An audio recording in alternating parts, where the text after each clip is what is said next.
Llegeixo moltes vegades crims contra dones, ja siguin robatoris, violacions o fins i tot assassinades pels seus parents. Sempre estic trista perquè vull que algú, però alhora em fa por acabar com elles.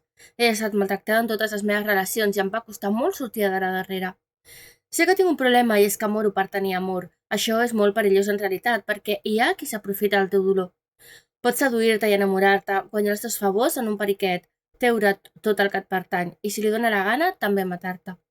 O potser penjar-te al mort, com a mi em va passar antany. Vull estimar i ser estimada, però tinc por d'acabar com tantes altres.